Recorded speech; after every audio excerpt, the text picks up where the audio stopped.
오늘 하나님의 말씀 야고보서 1장 2절에서 8절 같이 보시겠습니다.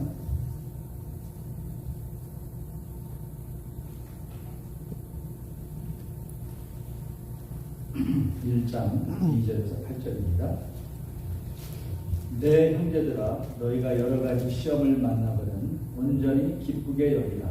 이는 너의 믿음의 시련이 인내를 만들어내는 줄 너희가 알거라. 인내를 온전히 이루라. 이는 너희로 온전하고 구비하여 조금도 부족함이 없게 하려 하느라. 너희 중에 누구든지 지혜가 부족하거든 모든 사람에게 후기 주시고 꾸짖지 아니하시는 하나님께 구하라. 그리하면 주시리라. 오직 믿음으로 구하고 조금 더 의심하지 말라. 의심하는 자는 마치 바람에 밀려 요동하는 바닷물결 같으니 이런 사람은 무엇이든지 죽게 얻기를 생각하지 말라.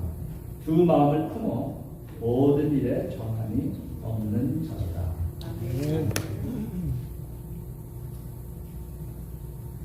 여러분이 저를 아시면 제가 요즘에 그저 즐겨하는 것이 캠핑입니다. 근데 제가 캠핑이 인생과 비슷하다는 것을 배웠습니다. 왜냐하면 열심히 준비해서 캠핑 가면 꼭 문제들이 터집니다. 전혀 예기치 않던 문제들. 제가 한 3년 전에 제 아내하고 이제 장거리 캠핑을 저 시애틀에서 오레곤을 해서 바닷가를 걸어오려고 제가 한 2달, 3달 동안 열심히 준비했습니다. 어디 가서 어떻게 하고 제 자신의 플랜 A가 문제가 생기면 플랜 B, 플랜 C까지 다 준비해서 완전하게 갔는데 가는 날부터 문제가 터지는데 냉장고에 문이 안 열려요. 이거 확 당기면 부서지잖아요. 그러면 냉장고가 망가지면 그동안 음식은 어떻게 합니까? 이게 왜 안 열리냐면 위에 그 프리저 있는 그 문이 열려져 가지고 그게 스타트해 가지고 그러니까 속에서 이제 걱정거리가 생긴 겁니다. 이것도 망치는 거 아닌가. 그리고 약간 아내에게 원망하는 마음이 생겨요. 이걸 좀 제대로 좀 넣지. 왜 이렇게 넣어가지고 있나. 그때부터 한 4시간 동안 이제 이걸 어떻게 해결할 것인가 고민하다 결국은 워마트에 가서 그 툴을 사가지고 다 배워서 해결했습니다. 근데 그게 문제가 아니에요. 그 다음날은 시애틀을 갔는데 제 그 선루프에 솔라 패널이 있는데 그쪽에 가니까 비가 줄줄 오니까 그게 작동이 안 돼서 배터리가 죽어버렸어요. 배터리가 죽으니까 아무것도 못해요. 그래서 그것도 문제 해결하려고 2-3일 동안 고생했어요. 그게 문제, 그거 가지고 또 며칠 갔는데 캠핑장에 들어가는 그 길이 막혀버렸어요. 그게 차 사고 났는데 사람이 죽었다고. 밤에 늦게. 할 수 없이 산을 30마일 돌아서 반대쪽으로 이렇게 갔거든요. 그랬더니 그쪽에도 막아버렸어요. 그래서 어떻게 해? 아무데나 세워놓고 잤어요. 그리고 돌아올 때 그 트레일러 뒤에 창문이 깨졌어요. 차를 세워놓고 바람이 막 부는 그 오레곤 그 바다 그 등대를 보러 간다고 그 세워놓고 이제 400m 걸어갔다 왔는데 창문이 깨진 거예요. 나중에 알고 보니까 이게 나는 무슨 도둑놈이 들어왔나 했는데 훔쳐진 건 없고 하여튼 그래서 뭐 여러 가지 사건을 통해서 이제 알아냈는데 바람에 흔들려 이걸 잠궈두지 않으면 바람에 흔들려서 깨진 거예요. 그러니까 뭐 비가 오지 바람 불지 게 어떻게 하겠어요. 하여튼 그래서 돌아오면서 제 아내한테 물어봤어요. 이번 캠핑 19일 캠핑을 웨이팅하면 1에서 5일면 몇을 주겠냐니까 2래요. 내가 열심히 2-4달 준비해가지고 했는데 왜 그러니까 너무 이 문제들이 많이 터져서 여러분 우리 인생은 이와 비슷합니다. 준비하고 기대했는데 예기치 않은 일들이 여기저기서 터져요. 그럼 캠핑 가서 일이 터지면 옵션은 3가지 중에 하나예요. 하나는 화내고 그냥 끝장내고 그냥 돌아오는 거예요. 두 번째는 하긴 하는데 처음부터 끝까지 원망하고 막 그냥 화를 내면서 억지로 끝내는 겁니다. 그다음에 세 번째는 어떻게 창의력을 발휘해서 이 문제를 해결할 것인가 해서 여러 가지 문제를 쓰고 해서 문제 하나씩 해결하면서 즐거움을 맛보는 거예요. 여러분 인생을 살 때 어떤 편을 택하세요? 1번입니까? 2번입니까? 3번입니까? 우리 인생에는 여러 가지 예기치 않은 고난이 있습니다. 오늘 본문 말씀은 우리 삶 속에 굉장히 적절하고 필요한 경험입니다. 성경에 보면 참 대조적인 그 가르침을 주는 성경이 있습니다. 예를 들면 로마서하고 야고보서를 보면 참 대조적이에요. 로마서는 믿음으로 의롭게 된다고 하고 야고보서는 행위로 의롭게 된다고 했습니다. 그래서 로마서는 하나님 앞에서 우리가 의롭게 되는 칭의를 가르쳐줍니다. 하나님과의 관계에서. 야고보서는 이미 의롭다 칭함을 받은 성도들이 성도들 앞에 사람 앞에서 의로움을 받는 행위를 가르쳐주고 있습니다. 어떻게 보면 굉장히 대조적이고 혼동입니다. 그래서 마르틴 루터는 그 믿음의 중요성을 가르치다 보니까 야고보서가 혹시 하나님의 말씀이 아닌가 하고 의심할 적이 있었어요. 왜냐하면 너무 대조적이니까. 근데 이 야고보서에서 우리가 어떻게 행위로 의롭게 살 수 있는가, 즉 다시 말해서 우리가 어떻게 믿는 자로서 성숙한 삶을 살 수 있는가를 가르쳐 주는데 1장에 굉장히 중요한 두 가지 패턴을 우리에게 가르쳐 줍니다. 하나는 시련이고 하나는 시험입니다. 이 두 가지는 가능하면 우리가 경험하지 않고 싶은 것들인데 자세히 보면 우리에게 절대적으로 필요한 것입니다. 의로운 삶을 살기 위해서. 자, 오늘 본문 말씀을 이 야고보서에 보시면 시험이라는 단어가 사용됐습니다. 1장 2절에 보면 형제들아 너희가 여러 가지 시험을 만나거든 온전히 기쁘게 하라. 그 시험이라는 단어가 있죠. 쭉 내려가시면 13절에 보면 사람이 시험을 받을 때에 내가 하나님께 시험을 받는다 할지 말지니 똑같이 시험이라는 단어를 썼죠. 원어에도 이 단어는 똑같은 단어입니다. 근데 이 똑같은 단어의 의미는 다릅니다. 문맥 속에서. 그래서 영어는 첫 번째 시험은 trial, 고난, 시련으로 번역을 했고 그 다음에 밑에 시험은 문맥 속에서 의미를 찾아서 temptation이라고 했습니다. 그러면 똑같은 시험, trial 아니면 시련, 고난 또는 시험이지만 유혹, temptation인데 이 두 가지 차이가 뭘까요? 시련과 고난은 내가 어떻게 할 수 없는 내 권한의 바깥의 일입니다. 시험은, 유혹은 내가 어떻게 결정할 수 있는 겁니다. 우리의 사건들을 당할 때 아들이 자폐증에 걸린 것은 내 권한에 벗어난 겁니다. 내가 어쩔 수가 없어요. 그거는 시련과 고난입니다. 그런데 그런 아들을 어떤 마음으로 대하느냐는 유혹입니다. temptation. 왜냐하면 그것을 원망과 또는 짜증으로 대할 수도 있고 아니면 그것을 사랑으로 인내로 대할 수 있습니다. 그래서 고난과 유혹은 연결되어 있습니다. The trials and temptations is one package. 근데 오늘은 이 고난을 어떻게 우리가 다루면서 의로운 삶을 살 수 있을 것인가 여기 대해서 생각하고 싶습니다. 제가 14살 때 아버지 따라서 이민 왔습니다. 그래서 저 미국 동부의 메릴랜드에 켄트 빌리지라는 제가 몇 년 전에 가보니까 그 아파트가 아직도 있어요. 굉장히 큰 아파트인데 흑인 동네에 있는 아파트인데 굉장히 싸요. 그래서 처음에 이민 온 사람들이 다 거기서 몰려서 거기서 삽니다. 한때는 한 100가정이 거기서 살았어요. 근데 제가 이제 그때 예수를 믿고 고등학교 때 주님을 알게 됐는데 성경을 가르치고 싶어요. 그래서 저보다 좀 4살 아래인 중학생 2명을 억지로 명령으로 끌고 들어가서 성경을 가르친 적이 있습니다.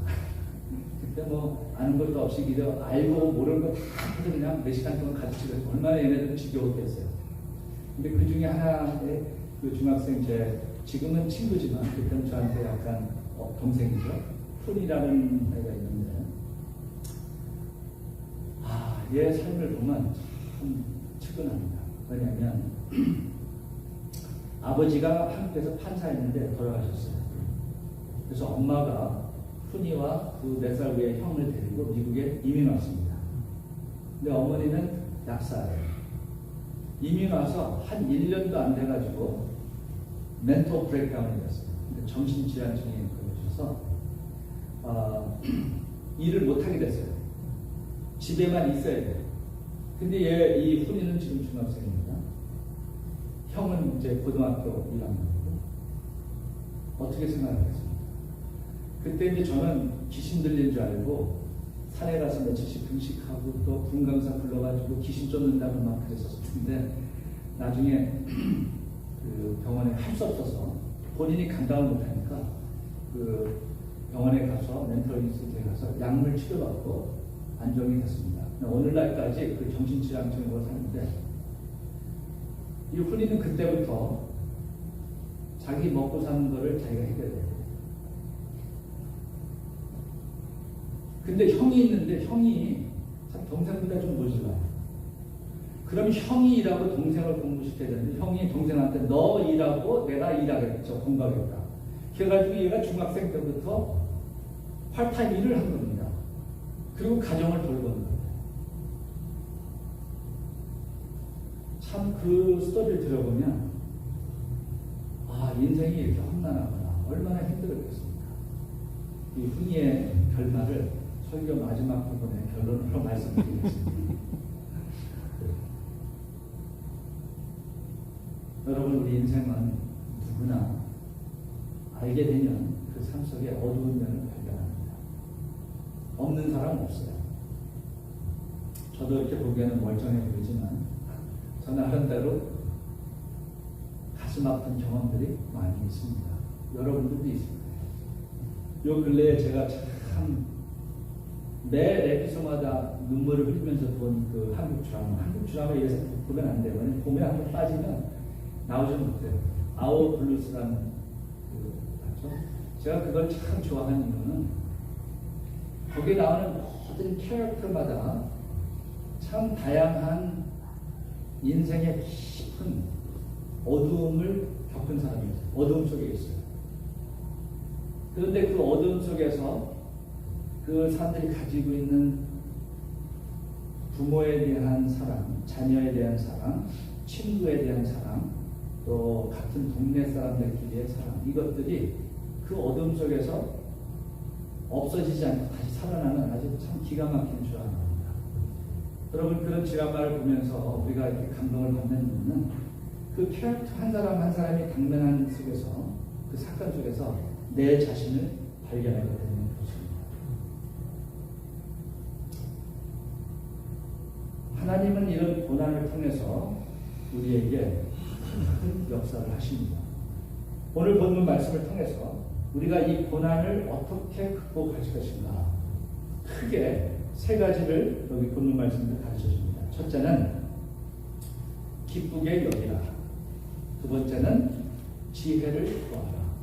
세 번째는 믿음을 가지고 구하라. 이 3가지입니다. 우리가 인생을 살을 때 누구나 당면하는 감당하기 힘든 고난을 당할 때 하나님 말씀이 가르쳐주는 그 방법은, 극복하는 방법은 기쁘게 여기라, 지혜를 구하라, 믿음을 가지라. 이 3가지를 좀 더 우리가 깊이 보겠습니다. 이 본문 말씀을 보면 내 형제들아, 너희가 여러 가지 시험을 만나거든, 고난을 만나거든 온전히 기쁘게 여기라 했습니다. 참 이 말씀은 참 우리에게 납득이 안 갑니다. 여러분들이 아시다시피 정말 감당하기 힘든 어려움을 당했을 때 온전히 기쁘게 여기라. 이게 말이 됩니까? 근데 여기서 온전히 기쁘게 여기라고 했지, 기쁘게 느끼라 하지 않았어요. feel the joy 하지 않냐? consider all joy. 이게 무슨 뜻이죠? 기쁘게 느끼라는 감정입니다. 기쁘게 여기라는 마음 자세입니다. 그래서 attitude. 감정은 우리가 조절할 수가 없습니다. 어떤 사건을 당했을 때 슬프고 억울하고 좌절감을 느끼는 것은 어쩔 수 없습니다. 그런데 그런 어려움을 내가 어떤 마음 자세로 가질 수 있는 것인가는 나의 선택권이 있습니다. 그래서 성경에서 가르쳐 주는 것은 어려움을 겪었을 때 기적 막 웃고 그 현실을 부인하라는 것이 아니라 그 사건 속을 들여다보면서 긍정적인 자세를 가지라, 그런 것입니다. 근데 그냥 긍정이 아니라 뭐라고 하냐면 온전히 기쁘게 여기라. 영어로는 consider the pure joy, all joy. 헬라에서는 pure joy입니다. pure joy라는 그 뜻은 강조 중에 강조입니다. 이게 그냥 좋은 것으로 생각하지 말고 무지무지하게 유익한 것으로 생각하라, 그런 뜻입니다. 근데 이게 납득이 됩니까? 아들이 다운 신종으로 평생 내가 돌봐야 되는데 그걸 정말 긍정적으로 받아들일 수 있습니까? 그 이유를 3절과 4절에서 가르쳐줍니다. 이렇게 기쁘게 여길 수 있는 이유는 이는 너의 믿음의 시련이 인내를 만들어내는 줄 너희가 아니라 인내를 온전히 이루라. 이는 너희를 온전하고 구비하여 조금도 부족함이 없게 합니다. 이 고난을 통해서 우리가 온전해집니다. 온전해진다는 것은 이미 가지고 있는 것이 더 성숙해집니다. 구비하라, 구비해집니다. 이것은 없는 것이 생깁니다. 그래서 조금도 부족함이 없게 하려 합니다. 이 목적을 생각하면 긍정적인 자세를 가질 수 있다는 것입니다. 이 온전하고 구비한 것을 좀 더 우리가 분석해보면 고난을 우리가 긍정적으로 대할 수 있는 이유는 우리의 영적 성숙은 고난이라는 절대 과정을 통하여야지만 가능한 것입니다. 제가 3개월 동안 여름에 운동을 안 했습니다. 그걸 매일 일 갔다 가기 전에 아니면 올 때 가서 이제 운동을 합니다. 제 주변에 나이 든 사람들, 운동하는 사람들도 있는데 대체 이렇게 지금 이 나이에 뭘 이렇게 무거운 거 들고 그냥 가서 그냥 좀 몸만 좀 풀고 좀 헉헉하다 오면 되지 뭘 이렇게 힘 써요. 그러다 다쳐요. 하지 말라고 그러거든요. 그런데 저는 생각이 달라요. 사람이 나이가 들수록 건강에 근육이 필요하다는 걸 자꾸 배웠어요. 왜냐하면 40살 이후로 근육이 자꾸 없어집니다. 이 근육이 있어야 혈압도 낮아지고 당뇨병도 안 걸리고 특별히 근육이 있어야 이 두뇌의 건강을 유지할 수 있다. 근데 이 근육이라는 것은 72시간만 안 써도 쇠퇴해집니다. 그래서 이 근육을 유지하거나 성장시키려면 근육을 아프게 찢어야 됩니다. 무거운 것을 들든지 많이 들어가지고 막 아픔을 느껴야 됩니다. 그 아픔을 느낄 때 이 근육에 자극이 돼서 회복하느라고 다시 근육이 커지는 것입니다. 이게 원칙이에요. 그래서 건강하게 살려면 하루에 한 번은 가서 고통을 임의로 만들어내야 되는 것입니다. 2002년 한국 월드컵 대표팀이 엄청난 일을 해냈습니다. 그래서 이태리를 꺾었어요. 여러분들이 축구를 좀 아시는 사람은 대한민국 대표팀이 이태리 대표팀을 꺾었다는 것은 마치 베트남 팀이 우리 대한민국 팀을 이겼다는 그런 수준이에요. 그것보다도 더 큰 수준이에요. 그런데 이태리 팀이 이태리 돌아가서 욕을 직사하게 얻어먹었습니다. 어떻게 월드컵에 가서 한 번도 이겨본 적이 없는 대한민국 팀한테 졌느냐? 그랬더니 그 사람들이 뭐라고 했는지 아세요? 대한민국 팀하고 하는데 이거는 미친 개와 같이 걔들은 어떻게 이기냐 이거예요. 기적 공만 가지면 2명, 3명이 미친 개가 되듯이 그 이유는 히딩크 감독이 그 한국 팀을 봤을 때 우리는 기술이 부족한 줄 알았는데 기술은 괜찮대요. 뭐가 부족하냐? 체력이 부족하다고 합니다. 그래서 이 체력 강화를 어떻게 시켰냐면 그 선수들에게 이 10m, 15m 이 셔틀런이라고 하거든요. 이거를 갔다가 오고 쉬지 않고 하는데 이거를 유럽 훌륭한 선수들이 유럽 프로 선수들이 120번 하는데 한국 대표팀에 들어가려면 이거를 130번 이상 해야 돼요. 쉬지 않고. 그래서 홍명보도 대표팀에 들어가지 못할 뻔했어요. 130번 못해가지고. 그런데 이것을 제일 많이 뛴 사람이 157번을 왔다 갔다 했는 누군지 아세요? 차두리. 차두리는 이제 그 기술이 별로 좋지 않은데 체력이 너무 좋아서 됩니다. 이런 체력을 가지니까 이태리 팀을 갔을 때 미친 개처럼 되들어서 우리가 이겼습니다. 이것은 무엇을 얘기하고 있죠? 강해지려면 강한 훈련을 받아야 되고 그 훈련은 고통을 겪는 것입니다.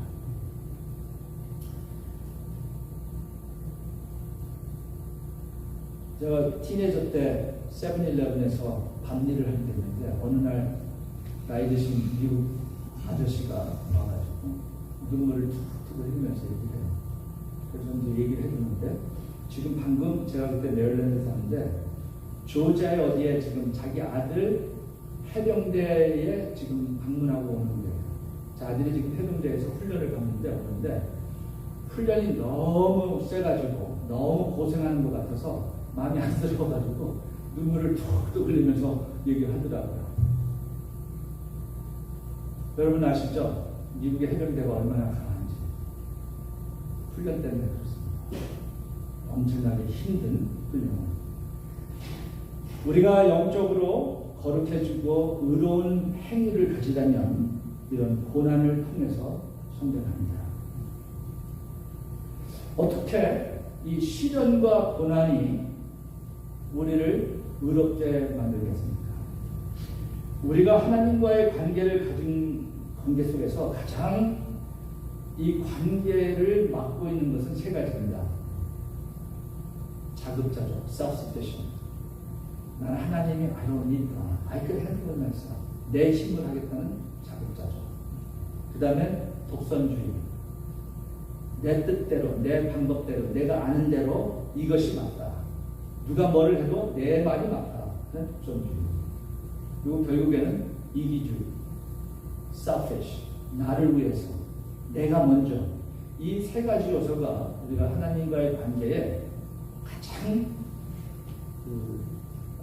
스타블링 블록이 되고 있습니다. 근데 이 3가지 자급자족, 독선주의, 이기주의, self-sufficiency, self-righteousness, selfishness는 설교로 깨지지 않습니다. 이 3가지는 고난을 통해서 깨집니다. 인생의 절벽 낭떠러지에 섰을 때 그때서 하나님을 의지하는 것을 알게 됩니다. 내가 완전히 실패했을 때 내 생각이 틀렸다는 것을 깨닫게 됩니다. 내가 깊은 가슴 아픈 이 고통을 느꼈을 때 다른 사람의 고통을 알게 됩니다. 그래서 내 마음이 패션하게 됩니다.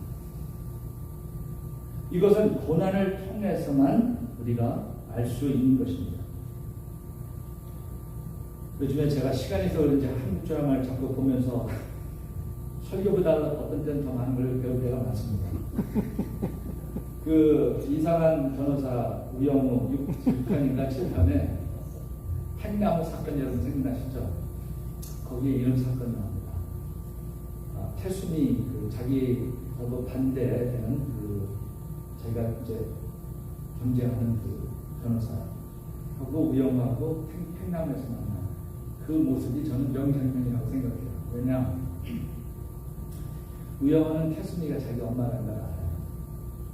근데 태순이는 자기가 딸이라는 걸 몰라. 여러분 스토리를 아시는 분은 거기서 어떨 때 제 가슴이 확 찢어졌냐면 그 대화를 하면서 잠깐 의영과 엄마를 바라보는 그 눈에 눈물이 쫙 샜어요.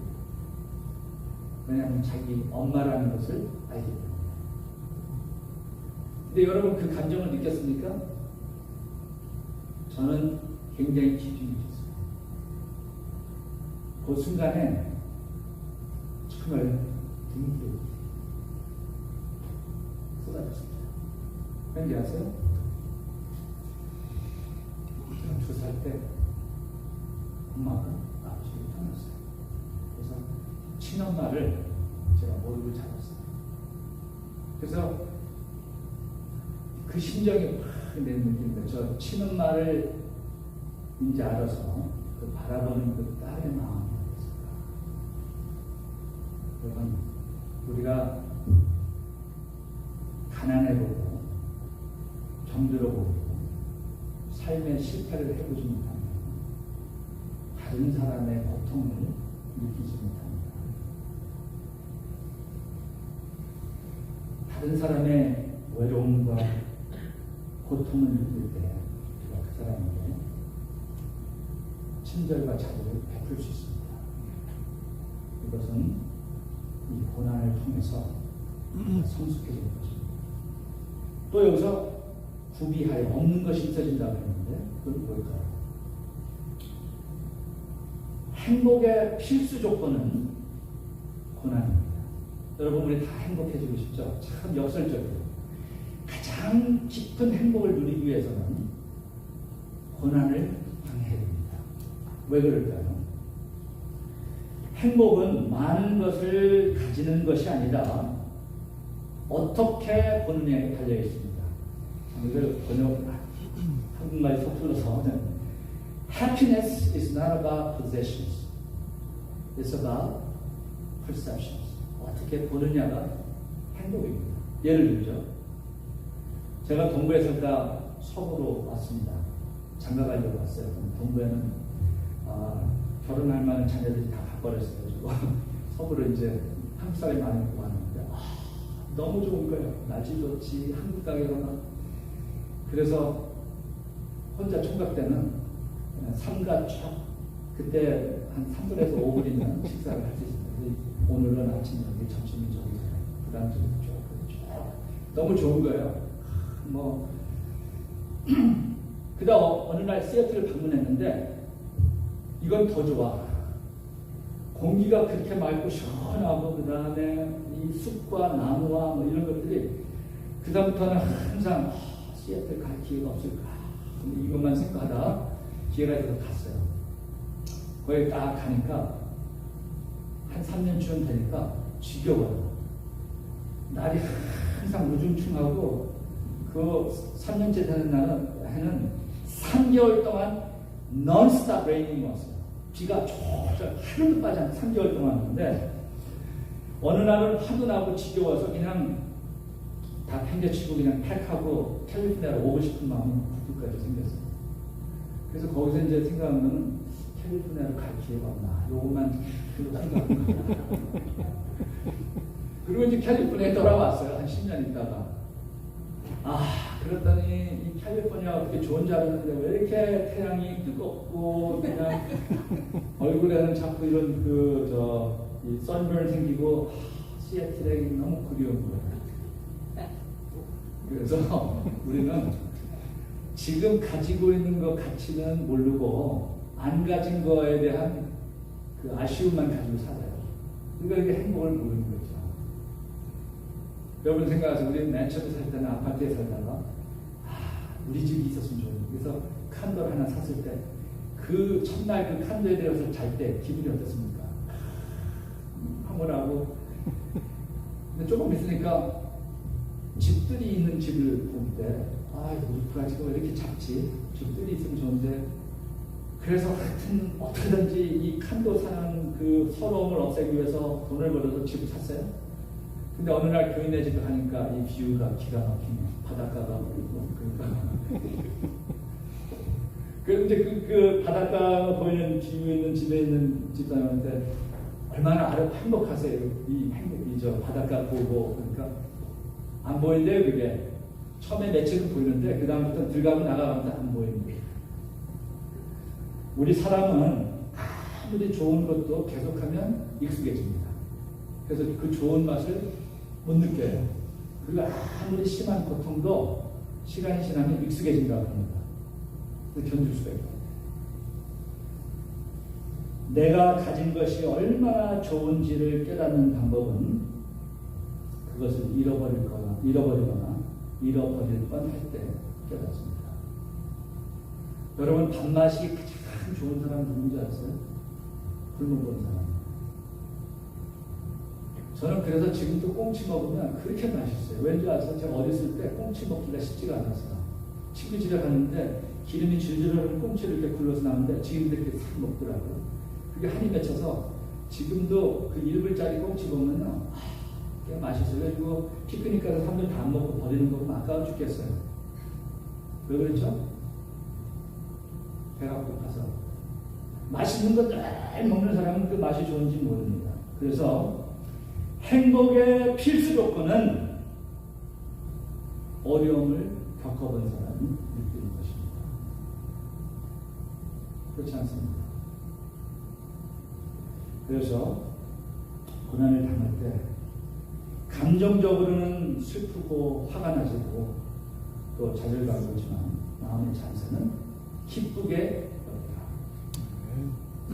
이것을 잘 감당하면 우리가 성숙해지고 또 구비하여 모든 것이 부족함이 없는 사람이 됩니다.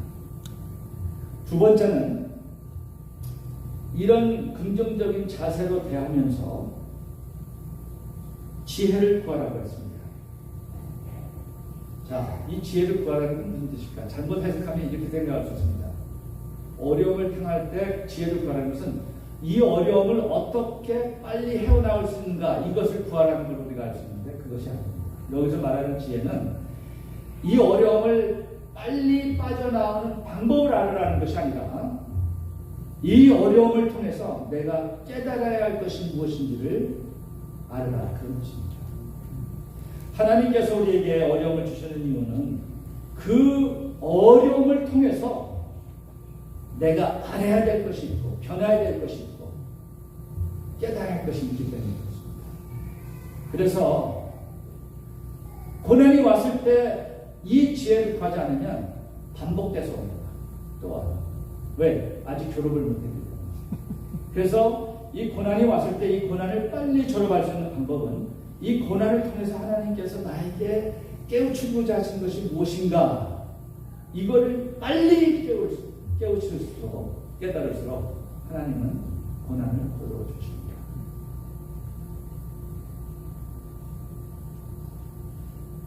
참 저도 여러분들이 이제 좀 더 아시게 됐지만 저도 참 어두움 속에서 지낸 적이 있습니다.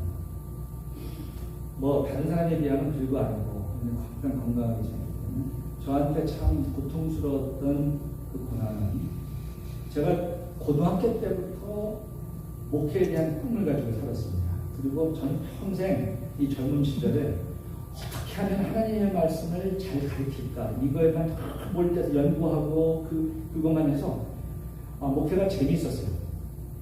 그리고 성경을 공부하고 가르치는데 너무너무 힘이 나요. 어떤 때는 축구하는 것보다 더 재밌습니다. 그리고 항상 스펄전 같은 또는 뭐 찰스 스윈들 같은 이런 목사가 설교자가 되고 싶은 게 꿈이었는데 어느 날부터 제 아내가 나를 사랑하지 않으니까 집을 나가라. 그래서 목회가 끝장이 났습니다. 그때 저한테 힘들었던 것은 먹고 사는 문제가 아니었어요. 하나님의 사명을 감당하지 못한 창피함이 있어요. 수치심, 기억, 평생 이혼하지 말라. 하나님 뜻대로 살아야 된다. 그렇게 설교한 내가 그렇게 못 사는 내 모습이 너무너무 수치스럽고 창피한 것이 그게 저한테 굉장히 괴로웠어요. 또 하나님의 사명을 내가 감당하지 못하는 그런 죄책감, 꼭 실패자 같은, 이게 참 어느 정도로 저한테 아픔을 줬냐면 꼭 내 심장을 이 예리한 면도칼로 이렇게 자르는 그런 느낌이었어요. 그러니까 여러분 지난번에 제가 간증했지만 그 햄버거 가게를 제가 운영하면서 누가 먹고 사게 하려고 햄버거 가게를 운영을 하려고, 그런데 거기 매상이 올라오지 않으니까 용돈도 안 나오는 그런 시절이었는데, 백인 노인 할머니가 와서 일주일에 한 번씩 와서 햄버거 사 먹고 기도하고 갑니다. 그래서 왜 이렇게 오냐 했더니, 나는 요즘에 경제가 안 좋은데 우리 동네 가게들이 먹고 살기 위해서 기도한다. 그래서 제가 제 얘기를 했더니 그분이 그런 얘기를 해요. 하나님을 사랑하냐. 당신한테 중요한 것은 목회를 하는 것이 아니라 하나님이 얼마나 사랑하는 것이 더 중요하다. 이 말이 아마 죽을 때까지 읽지 못할 것 같아요. 평생 제가 보니까 나의 성취욕에 끌려서 목회를 하려고 했지, 정말 내 가슴 깊이 하나님의 은혜에 대한 사랑에 대한 것이 안 됐던 것 같아요. 그래서 그때 확실히 깨달았어요. 죽음 앞에 섰을 때 가장 중요한 것은 얼마나 내가 많은 일을 했느냐가 중요한 것이 아니고 얼마나 내 마음으로 하나님을 사랑했느냐가 중요합니다. 그리고 사랑을 대할 때 형식적으로 사랑하는 것이 아니라 얼마나 한 사람이라도 마음속에서 사랑했느냐, 이게 중요합니다. 참 이걸 깨달을 때 이것이 굉장히 저를 자유롭게 했습니다. 저의 힐링 포인트예요. 반면에 큰 도전이에요. 이제는 아무 거를 해도 뭘 해도 그 사랑하는 마음의 기준에 못 따르면 이건 형식이고 위선입니다. 이게 위로도 되고 도전입니다. 여러분, 우리 삶은 가만히 우리 삶을 뒤돌아보면 가장 험난한 어둠 속에서 가장 필요한 진리를 깨닫습니다. 정말 내가 하나님에 대해서 깊은 것을 깨달은 적이 없는데 설교를 들었을 때 남이 모르는 가슴 아픈 고통이 있습니다. 이걸 깨달아진 것입니다. 지혜를 얻어야 됩니다. 세 번째는 이 지혜를 얻되 믿음으로 간구한다고 했습니다. 자, 이 믿음을 갖지 않으면 어떤 일이 일어난지 보시죠. 오직 믿음으로 구하고 조금도 의심하지 말라. 의심하는 자는 마치 바람에 밀려 요동하는 바닷물결 같으니 이런 사람은 무엇이든 주격기를 생각하지 말라. 우리가 고난을 당하면 여러 가지 고민이 빠집니다. 예를 들면 하나님은 나를 사랑하시지, 전능자이시지, 만물을 다스리시지, 그런데 왜 내가 감당하기 힘든 이 고난을 거둬주시지 않는가? 분명히 하나님은 살아계시고 나를 돌보시고 사랑하시는데 나에게 이런 고통을 허락하십니까? 이 질문을 그럼 어떻게 대답하겠습니까? 사랑하는 아들이 다운 신종으로 평생 나의 돌봄을, 결혼도 못할 것이고 직장생활도 못할 것이고 보통 사람들이 즐기는 이런 걸 누리지 못하고 사는 이 아들을 볼 때 그 마음속에서 갖는 질문입니다. 우리가 고난을 당하면 이 두 가지 길레에 펴게 됩니다. 하나는 믿음으로 하나님을 의지하는 것과 인간적인 방법으로 이 문제를 해결하려는 이 두 가지 방법에 항상 서게 돼요. 그래서 어떤 때는 믿음으로 가봐야 되는데 내가 또 할 수 있는 것이 없을까 이렇게 가게 되고, 일로 가다가 보면 이거 끝이 뻔한데 하나님을 믿어야지. 이것이 바로 더블 마인드, 두 가지 마음을 품은 모습이 왔다 갔다 해요. 저희 집에 개가 있는데 가끔 제 아내하고 장난합니다. 양쪽에서 불러요. 누구를 오니까 일로 가다가 내가 부른 일로 가다가 두 가지 마음을 품어서 마음의 정함이 없습니다. 그런데 이런 믿음을 갖지 않으면 결과가 어떻게 되느냐? 두 마음을 품어 모든 일에 정함이 없는 자로다. 내가 어떤 고난을 당했을 때 믿음으로 대하지 않고 인간적인 방법으로 택하고 왔다 갔다 하면 그 문제뿐만 아니라 다른 모든 문제가 unstable-해집니다. 즉 다시 말해서 이 고난을 통해서 철저히 내가 배울 것을 배우고 졸업을 해야 다른 문제도 해결할 수 있는 것입니다.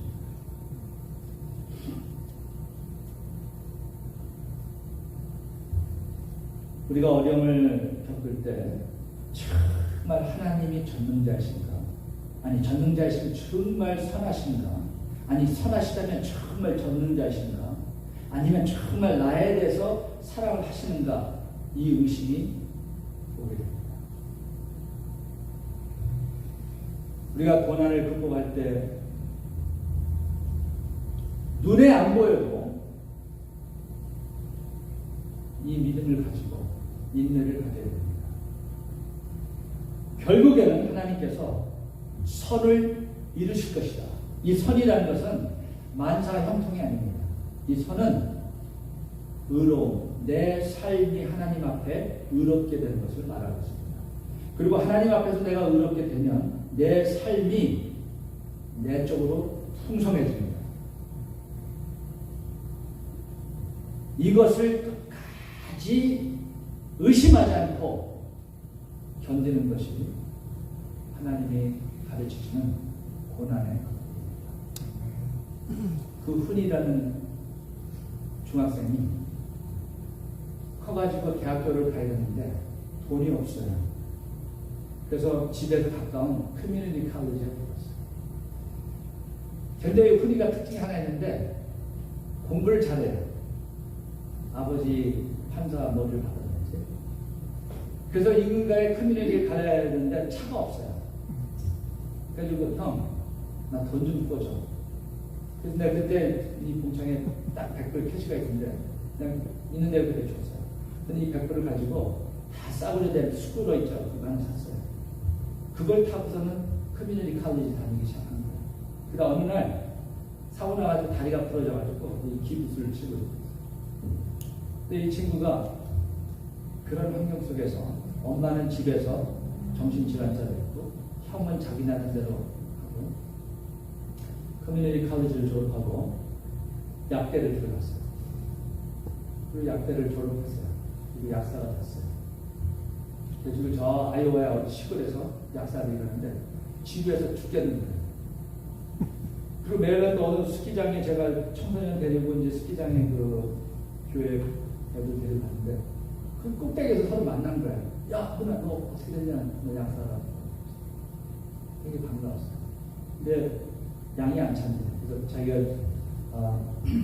의대에 가겠다.